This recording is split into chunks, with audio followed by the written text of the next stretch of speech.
দমদমের ছাতাকলে মেলার মাঠের কাছে ঝুপড়িতে বিধ্বংসী আগুন, দাউ দাউ করে সেখানে আগুন জ্বলছে।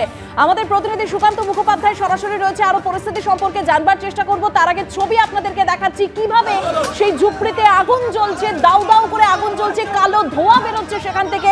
পরিস্থিতি যা রয়েছে সেখানে যথেষ্টই আতঙ্কের সৃষ্টি হয়েছে। স্থানীয় বাসিন্দারা যারা রয়েছেন তারাও সেখানে হাত লাগিয়েছেন আগুন নেভানোর কাজে। সুকান্ত মুখোপাধ্যায় রয়েছে। সুকান্ত, এখন কি পরিস্থিতি সেখানে? যে ছবি তুমি দেখতে পাচ্ছ এটি হচ্ছে দমদমের মেলাবাগান বস্তি এরিয়া, এবং সেখানে কিন্তু সামনের দিকে যে পোর্শনটি জ্বলতে তুমি দেখছো সেখানে কিন্তু ঘর ছিল, এবং এর ঠিক পিছনের দিকে জায়গা সেখানে কিন্তু একের পর এক খাটাল ছিল।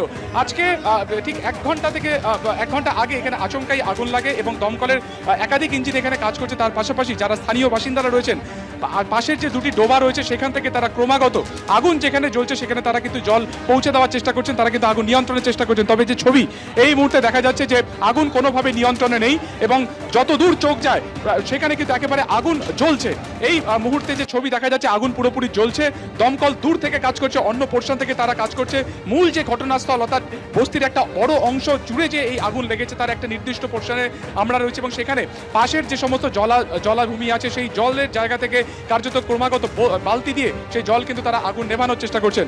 এবং এখানে প্রচুর মানুষ এখানে থাকেন এই ছাতাকল, দমদমে ছাতাকল এলাকার যে মেলাবাগান যে বস্তি সেখানে, এবং সেখানেই এই যে ছবি তুমি দেখতে পাচ্ছ চারিদিকে কালো ধোঁয়া, এবং সেখানে একেবারে উত্তেজনা কিন্তু রয়েছে, এবং যারা স্থানীয় বাসিন্দারা তারাই কিন্তু হাতে হাত মিলিয়ে এই মুহূর্তে আগুন নিয়ন্ত্রণের চেষ্টা করছেন। কিভাবে আগুন লাগলো তা খতিয়ে দেখা হচ্ছে। তবে যেহেতু বস্তি এলাকা, স্বাভাবিকভাবে সেখানে কিন্তু একেবারে কাঠ, প্লাস্টিক অর্থাৎ দাহ্য থেকে অতিদাহ্য পদার্থ বিভিন্ন জায়গাতে মজুত রয়েছে, ফলত সেখান থেকে তারা কিন্তু আগুন নিয়ন্ত্রণে আনার চেষ্টা করছে। তুমি দেখতে পাচ্ছ অনেকটা জায়গা জুড়ে এই আগুন লেগেছে, এবং তুমি দেখতে পাচ্ছ ছবিতে যেটা দেখা যাচ্ছে, অভিজিৎ দত্তকে দেখানোর চেষ্টা করবো, সামনে প্লাস্টিকের ডাই হয়ে রয়েছে এবং সেগুলোকেই সরানোর তারা কিন্তু চেষ্টা করছেন। তার কারণ হচ্ছে এই প্লাস্টিক থেকে কিন্তু পরবর্তীকালে আগুন আরো ছড়াতে পারে, সেই জায়গা থেকে আগুন তারা কিন্তু যেমন নেভানোর চেষ্টা করছেন, পাশাপাশি যে জায়গা থেকে আগুন আরো ছড়িয়ে পড়তে পারে সেই সমস্ত জিনিসপত্রকে তারা সেই এলাকা থেকে কিন্তু সরানোর চেষ্টা করছে। দমকলের আপাতত একাধিক ইঞ্জিন কাজ করছে, যেটা জানা যাচ্ছে এখনো পর্যন্ত প্রায় 10টা ইঞ্জিনের মতন কাজ করছে, এবং তারা সেখান থেকে ক্রমাগত জল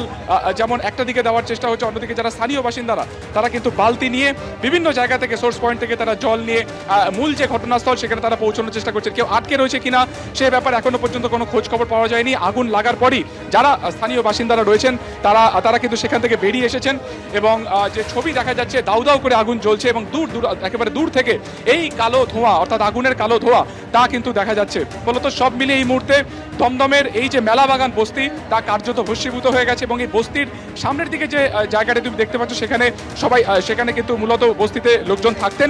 পিছনের দিকের অংশে সেটা কিন্তু খাটাল, ফলত পুরো জায়গাটাই একবারে জ্বলেছে। কিভাবে এই আগুন লাগলো পুরোটাই খতিয়ে দেখা হচ্ছে, এবং দমকলের তরফে যেটা বলা হলো যে 10টা ইঞ্জিনের মতন তারা কাজ করছেন। তার পাশাপাশি কিন্তু যারা স্থানীয় বাসিন্দারা তারাও কিন্তু আগুন নেভানোর কাজে ঝাঁপিয়ে পড়েছেন। কিভাবে আগুন লাগলো সবটা খতিয়ে দেখা হচ্ছে, এবং যে ছবি দেখা যাচ্ছে প্লাস্টিক, কাঠের টুকরো, বাঁশের টুকরো সব কিন্তু চারিদিকে ছড়িয়ে ছিটিয়ে রয়েছে।